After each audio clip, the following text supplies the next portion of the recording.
plateforme qui a été mise en route par les personnes qui seront responsables de cette loi, qui ont été d'accord pour l'application de cette loi. Il y a par exemple Carius, qui pour moi, c'est ni plus ni moins que le coup de grâce en fait. Travailler à moins 60%, nous on ne peut pas se le permettre. On ne peut même pas embaucher quelqu'un car on n'a pas les moyens d'assurer les charges. C'est bien beau de faire des transports à moins 40, moins 50%. Par contre, le prix du gasoil augmente, les charges restent identiques. Comme nous le dit monsieur Macron, notre président, l'URSSAF c'est notre ami. Moi je ne pense pas que ce soit notre ami du tout, parce qu'ils prennent 48% de ce que je gagne.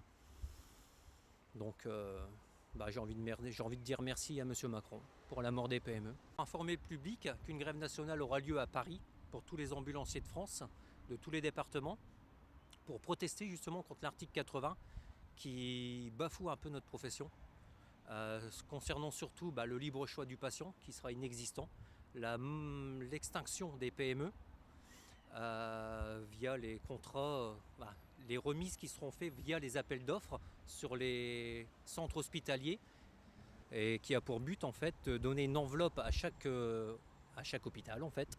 Et je veux dire, l'hôpital en lui-même va faire un appel d'offres au niveau des sociétés pour faire des remises sur les transports.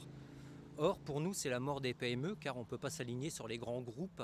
Tout au moins dans le Nord-Pas-de-Calais, il y a des grosses sociétés d'ambulance. Nous, on est une société où il y a une ambulance, un VSL. On ne peut pas travailler à moins 30, moins 40, moins 60%. Pour nous, c'est la mort assurée. La loi est retirée. Et à ce moment-là, on peut peut-être penser à avoir une réunion avec les représentants du gouvernement pour effectivement peut-être faire des économies sur tout ce qui est sécurité sociale, transport sanitaire, tout ça, ou tout au moins qu'elle s'arrête au transfert interhospitalier, qu'on nous laisse faire le reste du travail, tout simplement.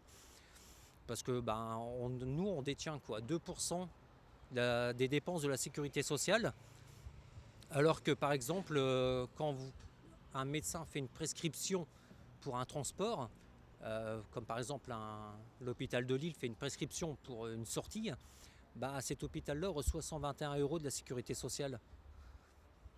Donc eux peut-être peuvent faire des économies sur ça pour justement nous laisser travailler. Nous, notre tarif n'a pas été augmenté depuis 2013. Par contre, le gasoil, lui, il augmente, les charges augmentent, les impôts sociétés augmentent. Tout augmente sauf en fait notre tarif, tout simplement.